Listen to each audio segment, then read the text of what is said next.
Assalamualaikum warahmatullahi wabarakatuh. Selamat pagi kepada teman-teman semua. Baik, pada hari ini kami akan memaparkan materi tentang perencanaan laba pada PT Si Cepat Express. Sebelumnya, izinkan saya memperkenalkan anggota kelompok saya terlebih dahulu. Yang pertama itu ada Hanifah Salwa, selanjutnya ada Mawadatul Rahmi, saya sendiri sebagai moderator, dan yang terakhir ada Wan Darjatul Ulia. Baik, di sini kami akan memaparkan materi tentang akuntansi manajemen. Nah, apa sih akuntansi manajemen itu? Jadi, akuntansi manajemen itu merupakan suatu proses identifikasi, pengukuran, akumulasi, analisa, penyiapan, penafsiran, dan komunikasi tentang informasi yang membantu masing-masing eksekutif untuk memenuhi suatu tujuan organisasi. Next. Nah, selanjutnya itu juga ada konsep cost volume profit atau CVP. Nah, analisis cost volume profit merupakan suatu metode untuk menganalisis bagaimana keputusan operasi dan keputusan pemasaran mempengaruhi laba bersih berdasarkan pemahaman tentang hubungan antara biaya variabel, biaya tetap, harga jual per unit, dan tingkat output. Next. Selanjutnya itu ada analisis titik impas atau break even point atau BEP. Nah, break even point sendiri ini merupakan suatu keadaan perusahaan di mana jumlah total biaya sama dengan jumlah total penghasilan, atau suatu keadaan perusahaan di mana laba ruginya sebesar 0. Jadi perusahaan tidak memperoleh laba tapi juga tidak menderita kerugian. Next. Di sini ada profil perusahaan, yaitu PT Panglima Muda Perkasa merupakan perusahaan terbatas yang didirikan oleh seorang bernama Tengku Faisal yang beralamat di Jalan Tengku Dianjung nomor 140, Kedah, Banda Aceh. Nah, untuk PT Panglima ini merupakan salah satu perusahaan yang bergerak di bidang jasa, tepatnya pada jasa pengiriman paket, atau sering kita sebut sebagai ekspedisi. Nah, di dalam PT PMP ini sendiri, terdapat beberapa ekspedisi seperti ekspedisi Si Cepat, ekspedisi SC, dan juga ekspedisi RAW. Namun, di sini dalam penelitian kami ini, kami ingin lebih memfokuskan pada satu ekspedisi saja, yaitu pada perusahaan PMP, yaitu ekspedisi Si Cepat. Baik, untuk materi selanjutnya akan dipaparkan oleh rekan saya, Wan Darjatul Ulia. Kepada Wan, saya persilakan. Baik, terima kasih kepada moderator. Selanjutnya saya akan menjelaskan tentang analisis hasil.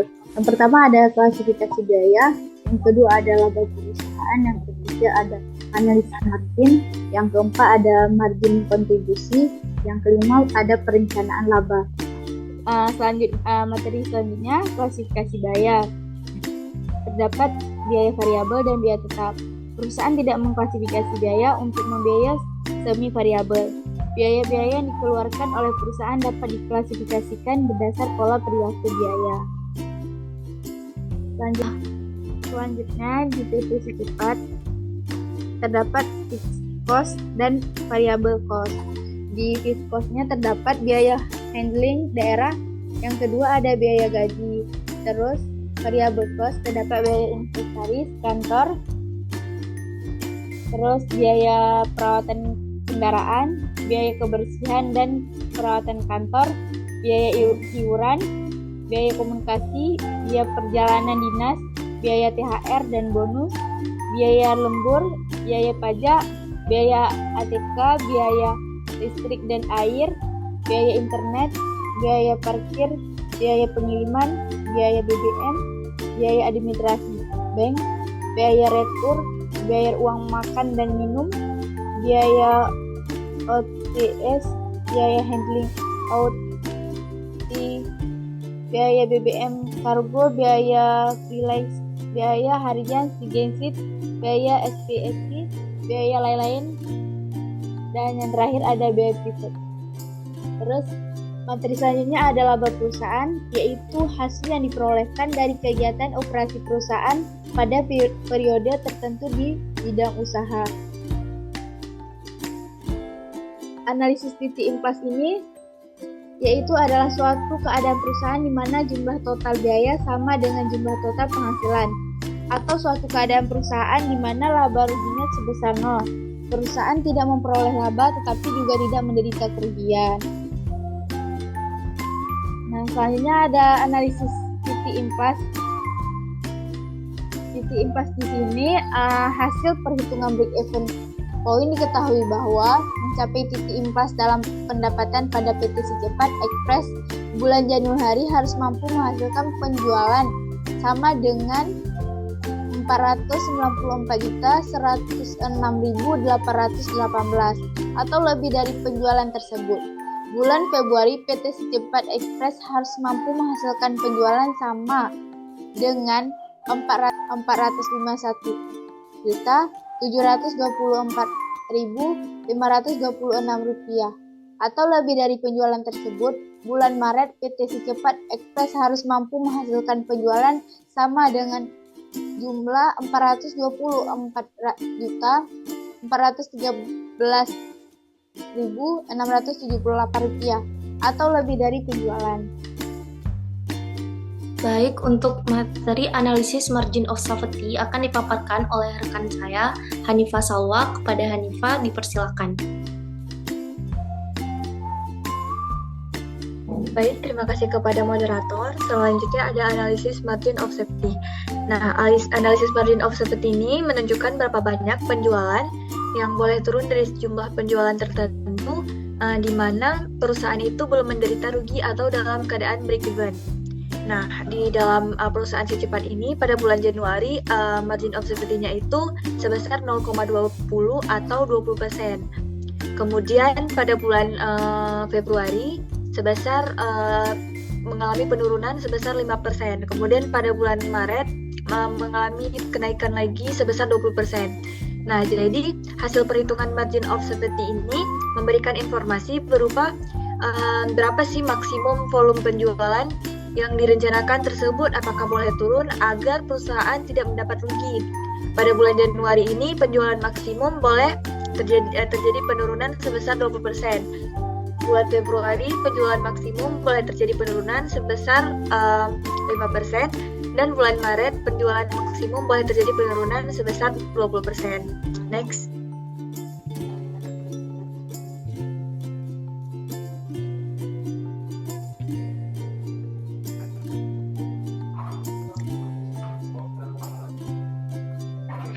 Kemudian ada rasio margin kontribusi dulu. Rasio margin sebelah sana lagi. Nah. Baik, selanjutnya ada rasio margin kontribusi. Margin kontribusi ini yaitu hasil jualan dengan variabel. Nah, pada bulan Januari PT Si Cepat ini berhasil meraih margin kontribusi sebesar 0,68 atau 68%. Kemudian pada bulan Februari sebesar 0,65 atau 65%, dan pada bulan Maret sebesar 0,70 atau 70%. Nah, dari hasil perhitungan ini pada bulan Januari adalah 68%. Rasio sebesar ini menunjukkan bahwa dalam setiap bulan itu ada pengiriman tersedia 68% yang dimana digunakan untuk menutupi biaya tetap dan laba. Pada bulan Februari sebesar 65%, rasio sebesar ini menunjukkan bahwa setiap bulan pengiriman itu tersedia 65% yang dapat digunakan untuk biaya tetap dan juga laba. Dan pada bulan Maret sebesar 70%, rasio sebesar ini menunjukkan bahwa dalam setiap bulan pengiriman tersedia 70% yang dapat digunakan untuk menutupi biaya tetap dan laba. Next. Kemudian ada perencanaan laba. Nah, perencanaan laba ini merupakan perencanaan yang telah diperhitungkan dengan cermat, di mana implementasi keuangannya itu dalam bentuk proyeksi perhitungan laba rugi, neraca, kas, dan juga modal kerja untuk jangka panjang dan juga jangka pendek. Nah, laba yang besar ini dapat dicapai manajemen langkah seperti yang pertama ada menekan biaya produksi maupun biaya operasi serendah mungkin dengan mempertahankan tingkat harga jual dan juga volume penjualan yang ada. kemudian ada menentukan harga jual sedemikian rupa, dan juga meningkatkan volume penjualan sebesar mungkin. Next. Ada baik selanjutnya pada perusahaan si cepat, perencanaan laba. Si cepat berhasil memperoleh laba pada bulan Januari sebesar Rp619.286.751. Sedangkan pada bulan Februari berhasil memperoleh laba secara maksimal sebesar Rp425.835.235. Sedangkan pada bulan Maret perusahaan si cepat berhasil memperoleh laba secara maksimal sebesar Rp535.129.119. Nah, jadi selama bulan Januari sampai Maret itu pengiriman PT Si Cepat ini berada di atas titik impas. Dengan kata lain, perusahaan ini itu mampu memperoleh, dan keuntungan ini itu bergerak cukup signifikan dari hasil penjualan, dan hal itu berarti PT Si Cepat ini mampu merencanakan perolehan laba dengan sebaik mungkin. Baik, selanjutnya saya kembalikan kepada moderator. Next. Yang terakhir itu ada kesimpulan. Yang pertama, secara umum, kinerja penjualan dan pengelolaan biaya-biaya yang dilakukan oleh PT Si Cepat Express sudah efisien. Nah, yang kedua itu, selama bulan Januari sampai Maret, PT Si Cepat Express mampu melakukan penjualan di atas titik impas. Dengan kata lain, PT Si Cepat Express ini juga mampu memperoleh keuntungan, dan keuntungan ini bergerak cukup signifikan dari hasil penjualan. Dan hal tersebut berarti PT Si Cepat telah mampu merencanakan perolehan laba dengan sebaik mungkin. Nah, yang ketiga itu ada rencana atau budget penjualan yang harus dicapai PT Si Cepat Express bila mana ingin meningkatkan keuntungan yang lebih besar pada periode berikutnya, yaitu di bulan April adalah dengan menentukan elemen break-even point, yaitu harga jualnya, biaya tetap, serta perubahan komposisi penjualan. Dan apabila salah satu faktor tersebut merubah tanpa mempengaruhi faktor lain, maka akan mempengaruhi jumlah break-even point. Baik, sekian presentasi dari kelompok kami. Lebih dan kurang kami mohon maaf.